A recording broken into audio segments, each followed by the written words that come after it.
Yeah, you don't need to see me. All right. Okay. All right.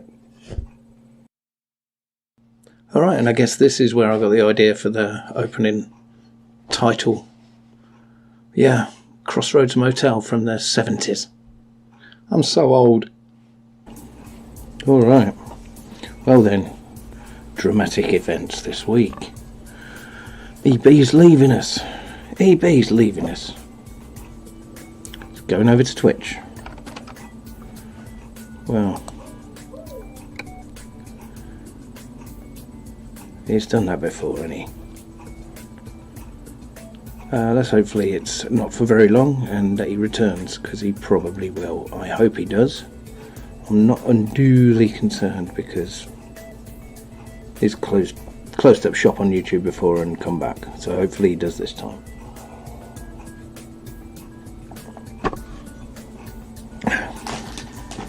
But whatever he does, I wish him well. Right, we loaded up, saved, didn't we? So let's get a job. We're back in London, which is my home garage. So let's just get a nice short one. Not one of these bloody heavy ones though. Yeah, let's just go to Southampton. Fancy driving on the left for a bit. I've been over in Eastern Europe for the last couple of weeks. Alright, so let's get behind the wheel. That's one, isn't it? Got a parking brake on? No, I haven't. Get off. Right, come on.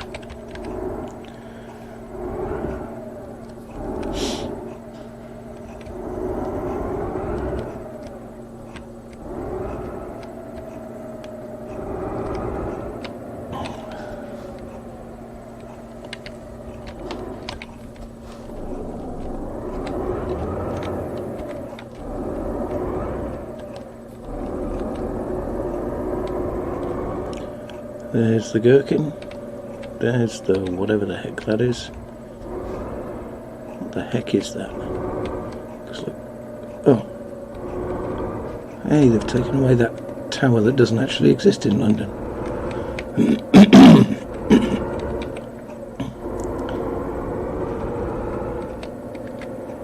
Used to be a really weird tower. And it was nothing that anybody recognised. Certainly not from the London skyline.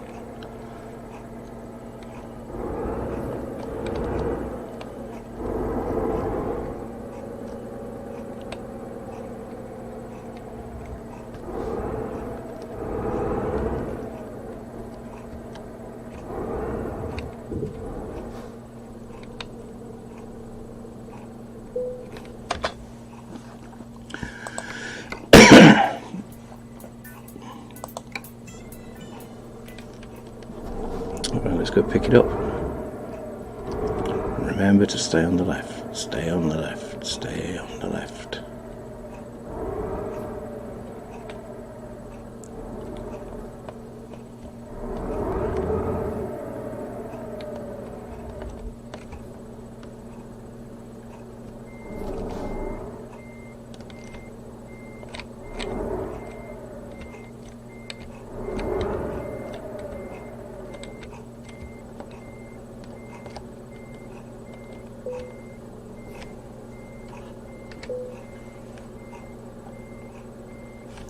Away we go. Off down to Southampton. Southampton. Yep. Yep. I must remember to be driving sensibly as well, because let's just have another little quick look on the horizon. No, it's still there, isn't it? That weird spirally tower. What is that even supposed to be? Yeah, it's not a London tower at all, is it?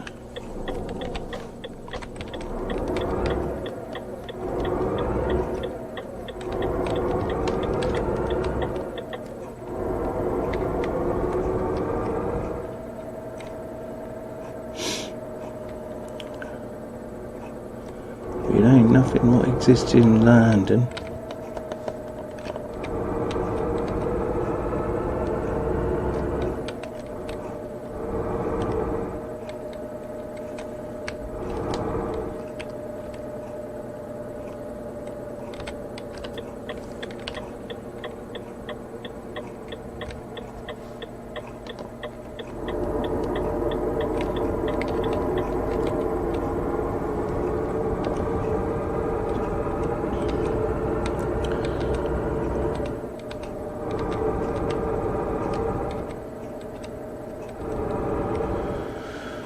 So what to say?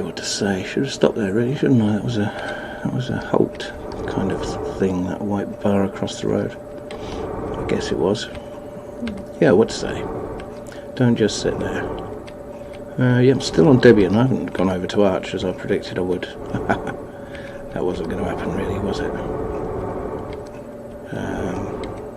No, it's stable for me rather than bleeding edge or cutting edge or whatever.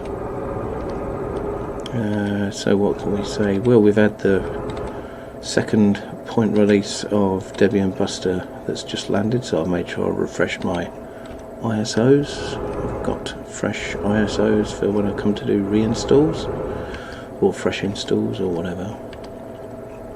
Both of the live with non-free firmware and also the DVD1 official install disk.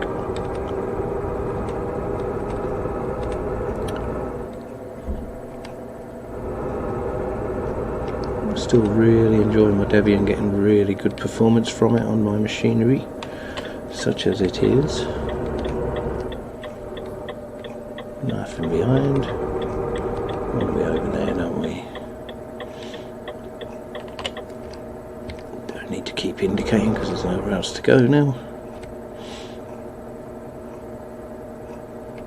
I downloaded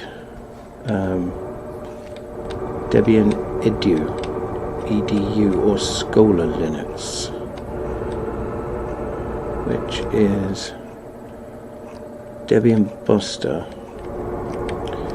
pre-configured for setting up in an educational environment with easy networking and easy monitoring of multiple systems on the network. I thought I might try an install of that just to see what you get with it and what it does, but it's on further investigation I don't really think that for my use case I'd see an awful lot of difference. I know it comes with a load of educational software, which was the original appeal for me, but it seems to be more multiple machine administrating as well. It's supposed to have a really easy setup and so forth. So I downloaded it, and it's a 5.7 gig download, so it's a massive ISO. I really don't think I'm going to bother installing it, so that was a waste of my time. But the torrent is there and it's fairly fast. There's a few people seeding it, so it should come down nice and swift for the most part. Don't think I'll be doing it. I was going to do a review on it, and then I thought, shall I do a review separate to the don't just sit there Premiere, or should I do should I do a separate one, or should I do it in the Premiere? Then I thought, no, because if people are looking for it, they won't look for it in the Premiere, will they? So I was thinking I'll do a separate video and then just do like a catch-up or highlights in this video.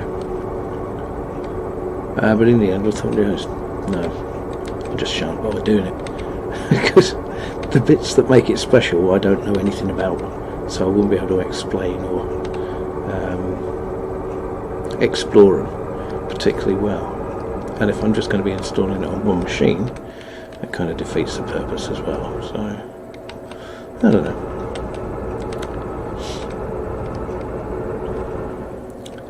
I just don't know.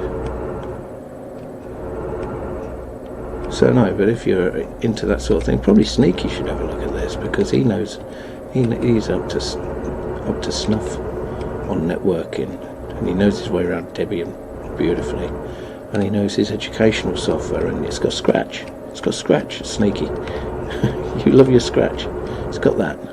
It's got a whole bunch of other stuff too.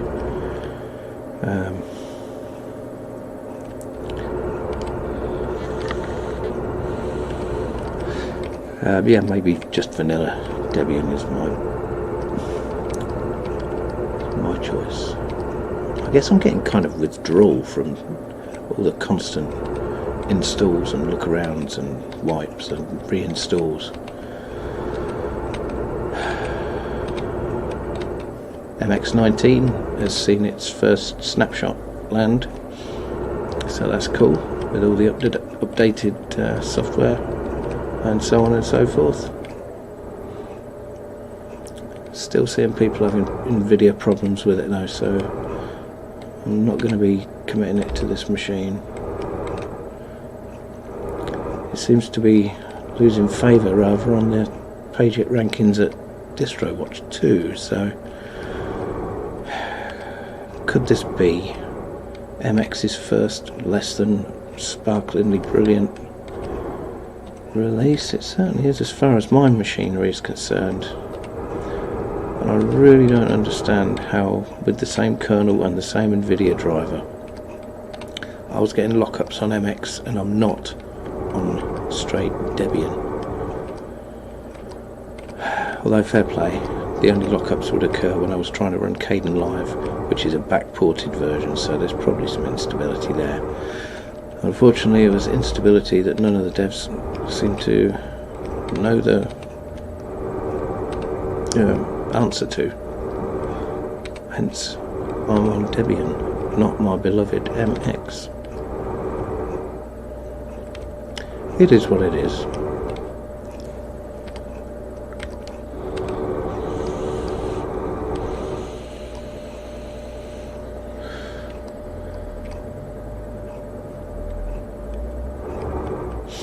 So yeah, once again, this is just going to be a part of the video. This is just going to be a part of Don't Just Sit There.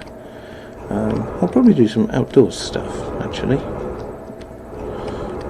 Though I don't know how that would relate to Linux particularly.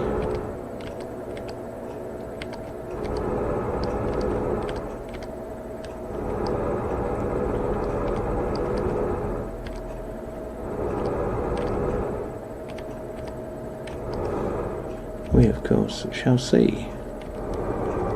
Maybe we'll do another bit of, a little bit more of the bridge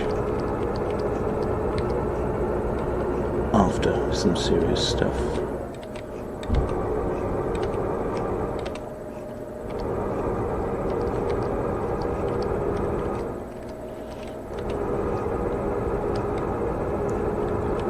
Yes. Okay, well, it looks like we're nearly there, thankfully, because I don't like to have too much of this video taken up with the trucking. You find yourself leaning into corners. I used to do it all the while. Back when the PS1 first came out and we had like F1 Grand Prix, which was the racing game at the time. So there was Porsche Challenge, wasn't there, as well. Oh, yeah, we'd all be sitting there, like, 4 of us playing it, I think, at once, or split screen, or I don't know. One of the games, you could have, like, 2-player, and we'd both be sat there on the sofa, and we'd be leaning for the corners. It seemed to help. Helped us anyway.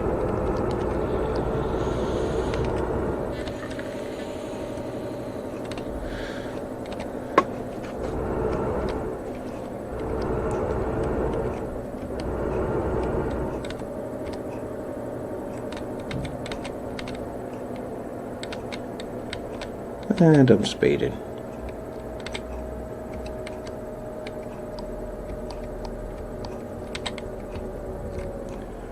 And I've got fences off, so it doesn't really matter.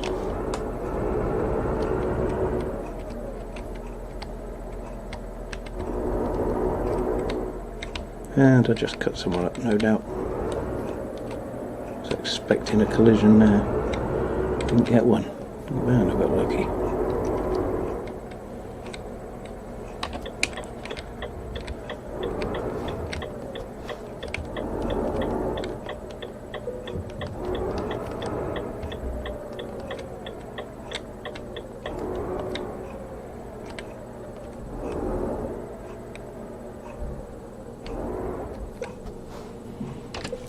Right, that'll do me, Tommy. That's enough for this section. That's enough ETS for you, right? Plenty of ETS there for you. Check out what's next. Okay, yeah, so this is how I made the intro. We've got essentially 4 slides, each one saying one word. We've got that one saying don't, this one saying just, this one saying sit, and this one saying there, and they're all positioned, you know, so that they sit well with each other. Literally sit well with each other. And I've got them sliding in from the top to the centre, from the left to the centre, from the right to the centre, and from the bottom to the centre. And I've got them so that they coincide by the time they've actually arrived in their actual positions, that they are right on a note, right on a note, right on a note, and right on a note. Now I'll play this back, and it should just about work, but it'll probably break up a bit round here because we're recording the screen as well. So, you know, I'm playing a video and recording a video, you know.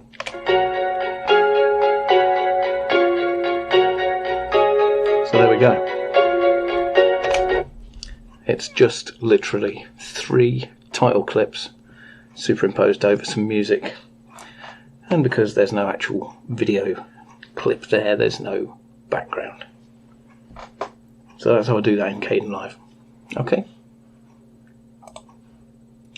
And now on to the next bit.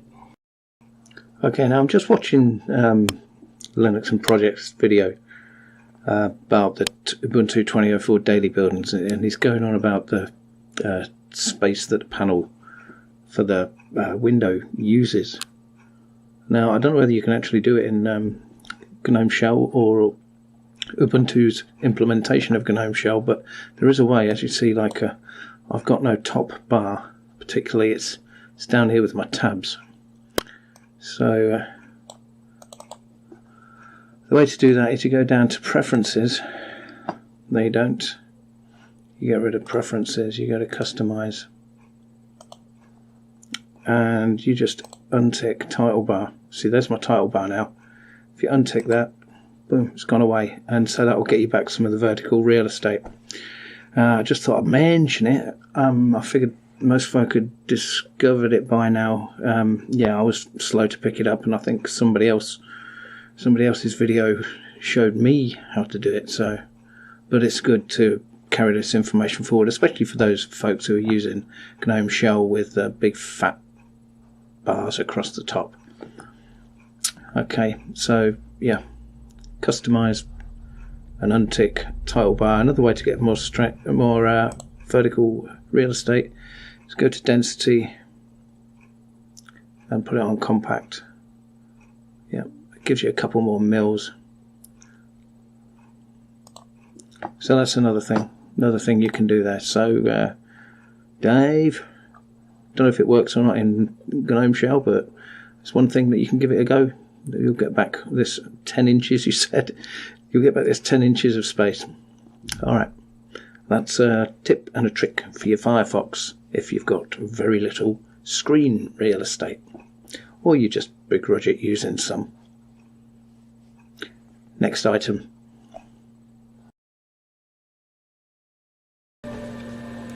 "'Tis the field of judgment."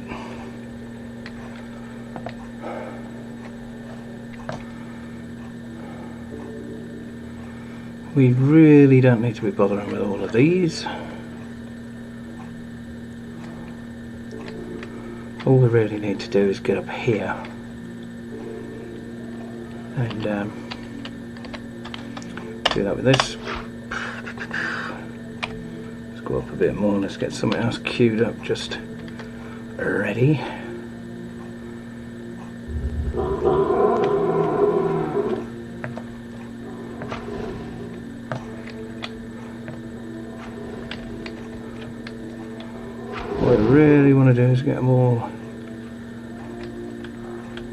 together if possible.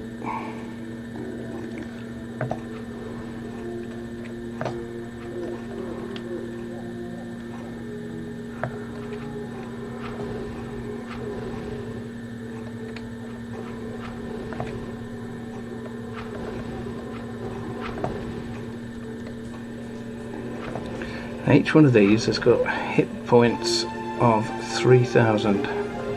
In other words, it takes an awful lot to kill them. Whoa, that was foolhardy. Alright. So really what we want is a good weapon and to power it up phenomenally, like with this.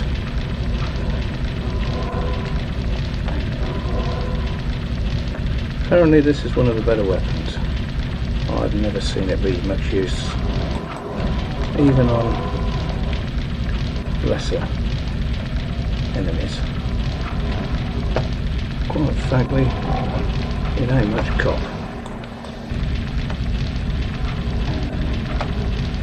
Although I did see blood coming out of him then.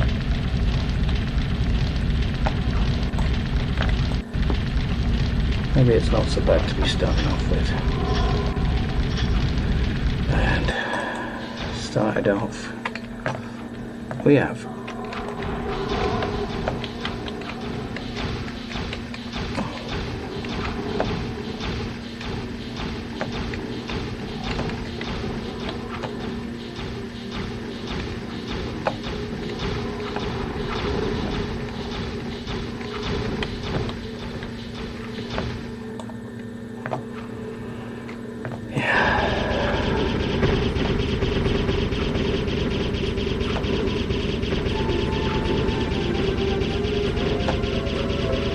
good old circle strafer.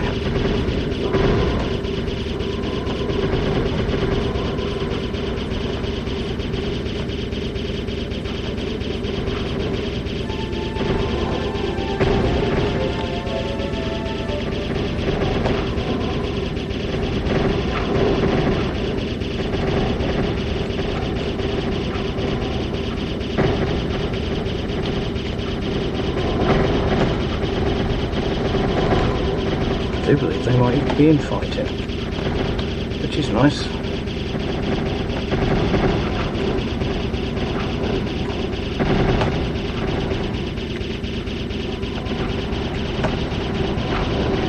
That would certainly help me out.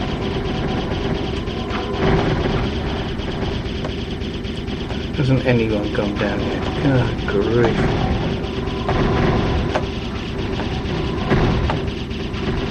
They look like they're getting weak though. They are flinching. But when you think each one of these, and there's 6 of them, takes 3,000 hits, or 3,000 hit points. I don't know what the value of one hit from each particular weapon would be, but it don't really bode well.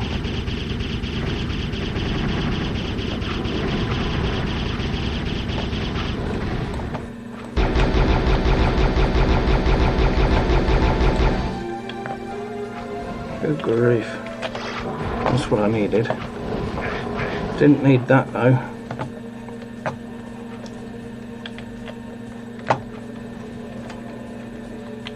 Good lord.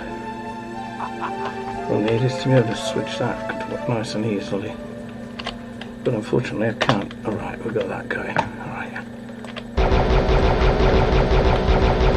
We haven't got it going yet. Get going, that's it.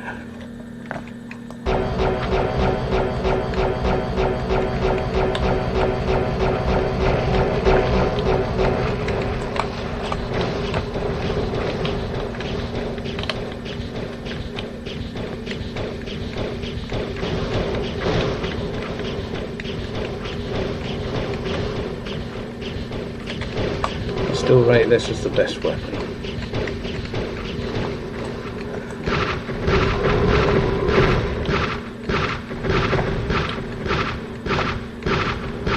One of them's dead. Great stuff. Might even have a chance of surviving this.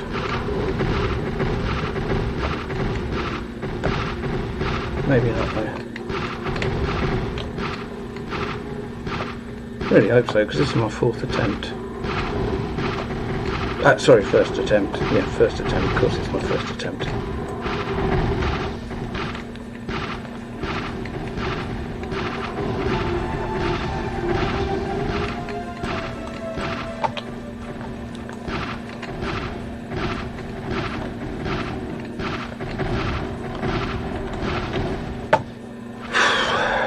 Hooey.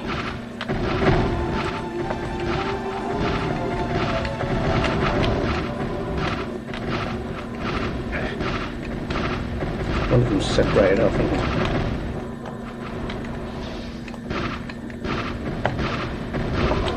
Right, well, it's on. Right, we're down to 3, thank goodness.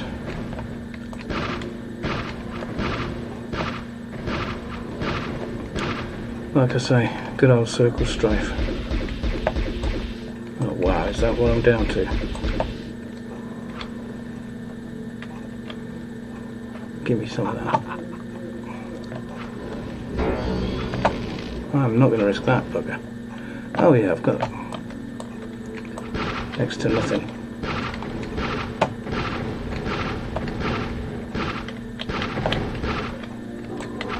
Yep.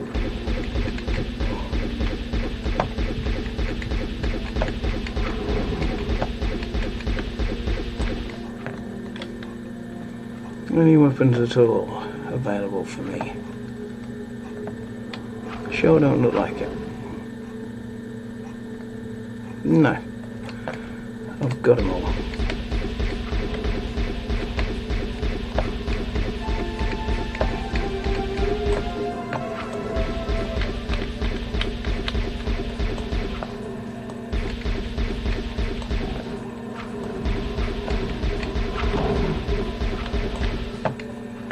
Maybe they'll take each other out.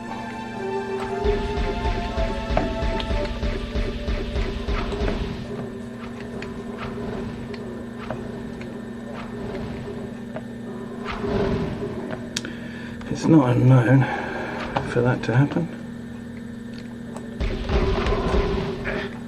Oh, that was foolhardy. Wow.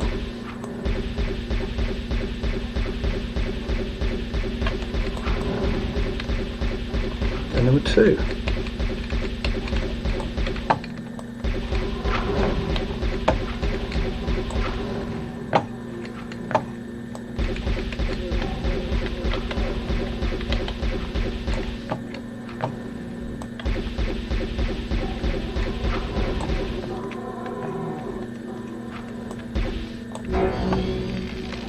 Oh wow. Not good. Really not good.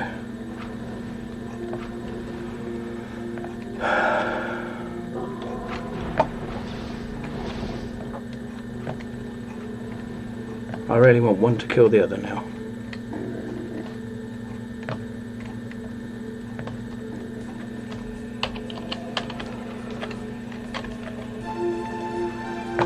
Good grief.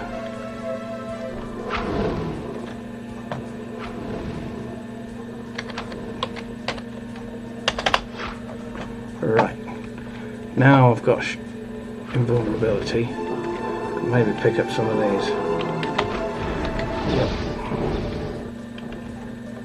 Gives me a weapon at least.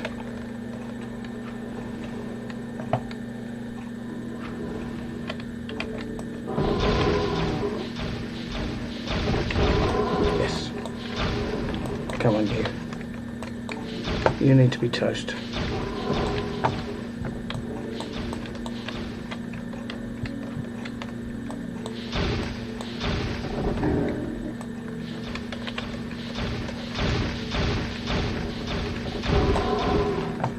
Thank goodness. All right. Okay.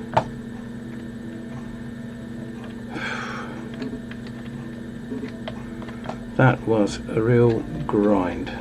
And look, I could have picked up the ammo that they dropped. If only I could have got in close enough. So what else have they got for me? That's about it, is it? Right. So where do these go? I'm going to save.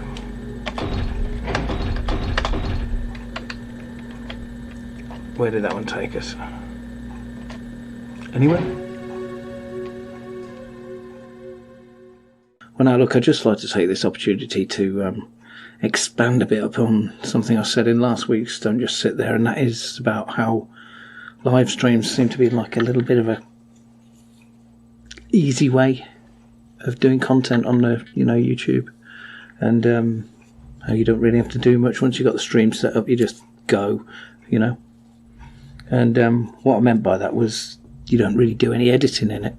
You don't do any editing, you don't do titles, you don't do intros, you don't do fade-ins, fade-outs, you don't change audio levels particularly, you don't align things, you don't have to fade things in and out from each other,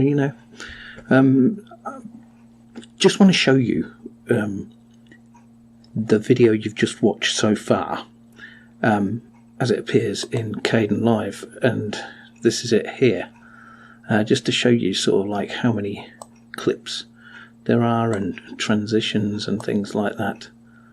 So like at the very beginning we've got all this stuff here, and as you see we've got a new bit of video coming in over the top of the old bit of audio.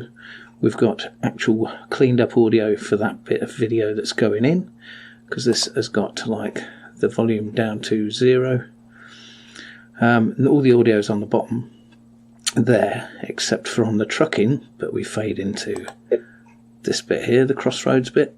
This is where I got the idea for the opening. Yeah. And now that wasn't even recorded at the same time as I recorded the video, so I just did a bit of audio in Audacity, cleaned it up and stuck it over the top of this bit of me playing back the intro credits to Crossroads. This is what I mean, this is what sort of really kind of got my goat. Here's another little bit where I miss out a big chunk of the ETS video because I'm just waffling, so I chop it out. Now that's waffle that you would have got if it had been a live stream. So yeah, I chop things out.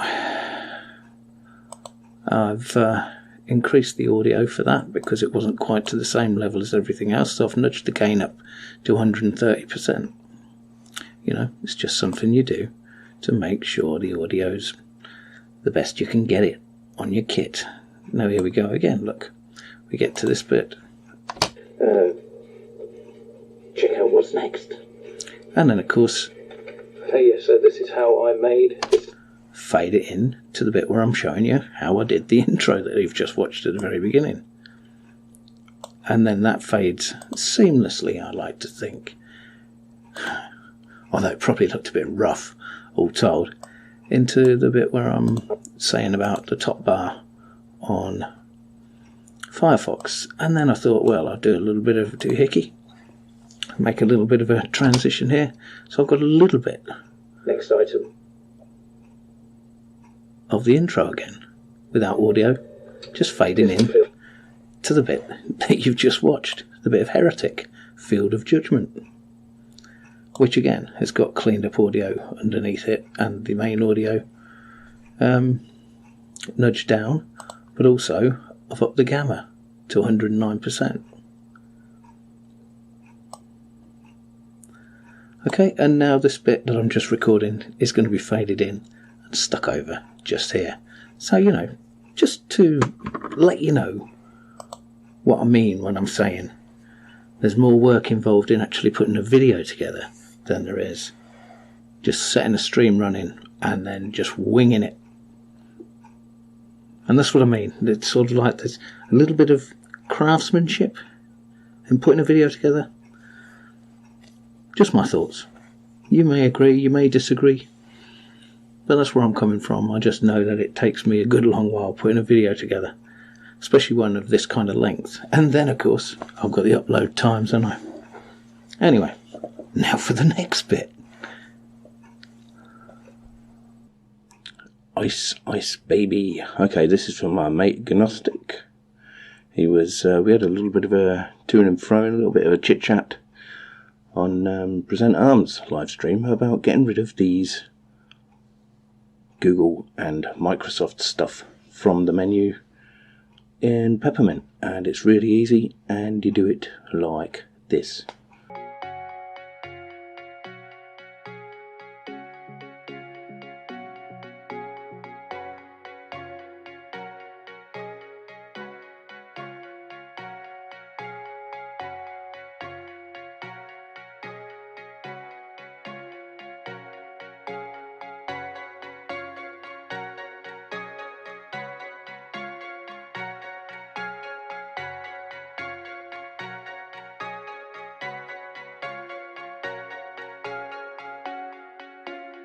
It's really, really simple. They're not an installed bit of program. They're not software. They're not installed. They're a link to websites. That's all they are. So you can really easily de-Googlify and de-Microsoftify your Peppermint just by doing this. So, hope this has helped. And on to the next bit. Okay, we're going to do some logo tracing now. We've got the Tygon Films logo. It's a pretty low-res image. I'm going to open it with the GIMP. It's only, as you see, 305 by 236 pixels. Now this is far too tiny for most people to ever even conceive of working from, and you certainly wouldn't touch it with a barge pole in the print industry unless it was all you'd actually got.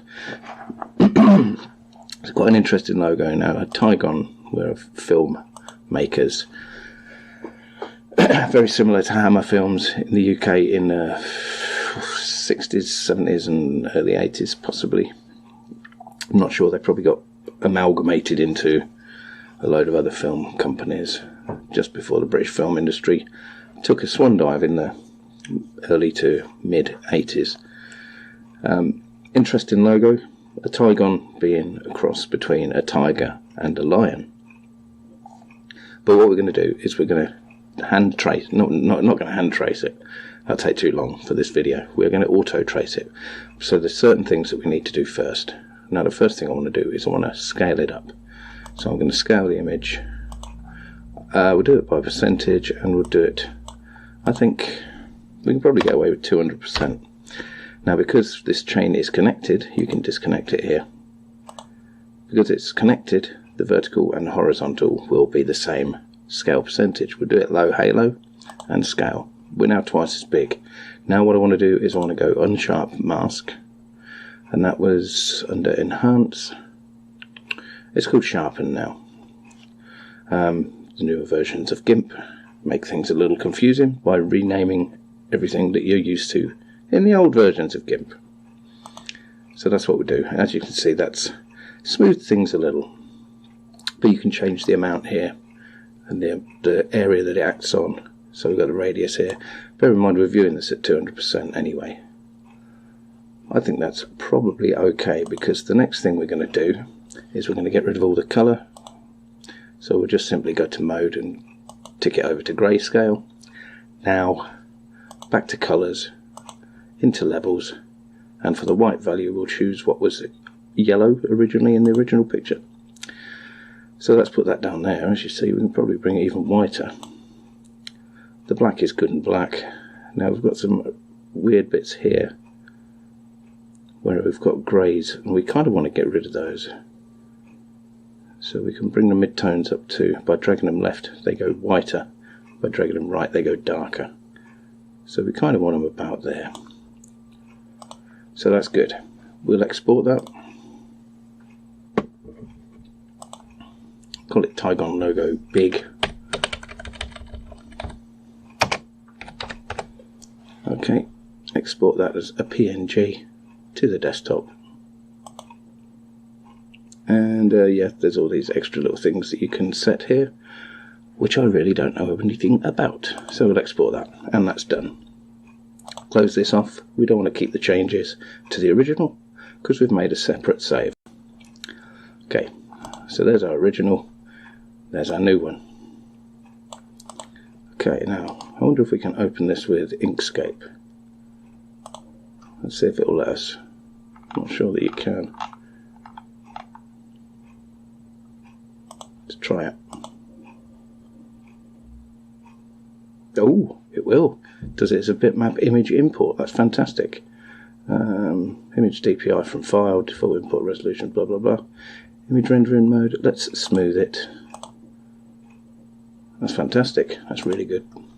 Okay. So now that we've got this, it's basically made a document and stuck the PNG on top of it. So now what we want to do is we want to go to Path once it's selected and Trace Bitmap. And you've got your options here. Now for just black and white ones, we'll do it in brightness steps. with the lowest amount of scans that it will give us, which is 2. And we want to remove the background. So let's have a preview of it. Yeah, that looks okay. There are other things here like the suppress the speckles and the size for little objects that you might want to ignore, like little dots on the paper or a hair that gets scanned in or something like that. So you can do things like that, smooth the corners. Not too fussed about smoothing the corners, but we do want to optimize the paths, and you can set the tolerance level there, which will nudge out kinks or whatever. So let's update that, and it looks pretty much the same in our preview, but we'll go with it.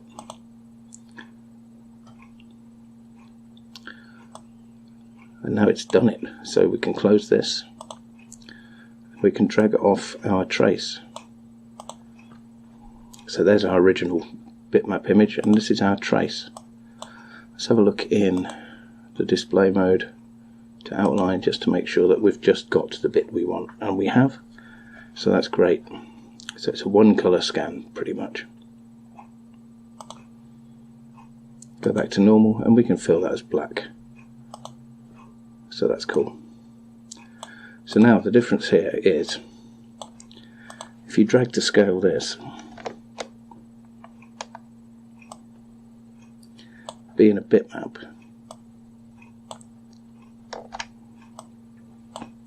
it's going to start to look, where's my magnifier? Where's my magnifier? Where is my magnifier?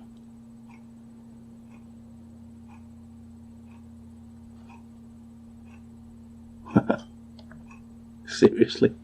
Alright. You'll start to see this ziggity-zaggityness, right? This one, you scale it to the same size.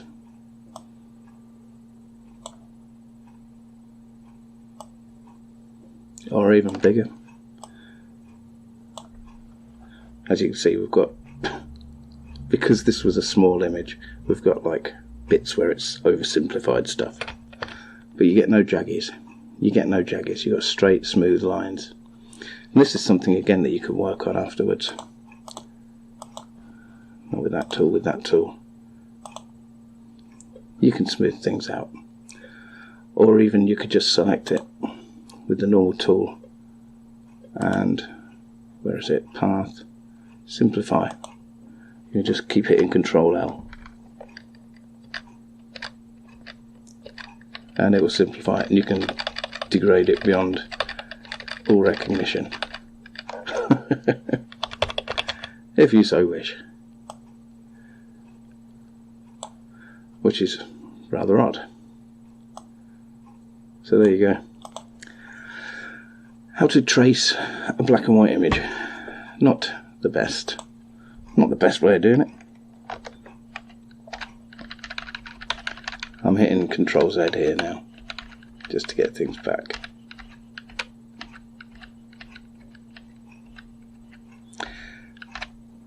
Now, if I'd had more time, I would have spent a bit longer, and I would have hand traced this. Maybe I can do that for the next video. But anyway, we're at an end now. This is the end of Don't Just Sit There episode 5. Hope you enjoyed it. Thanks ever so much for watching, and hope you join me again next week. Ta-ta from me. Be good. And just to finish, these are all the little component parts that go to making up the video that you've just watched. This is why I say it's a bit harder work than a live stream. Catch you later.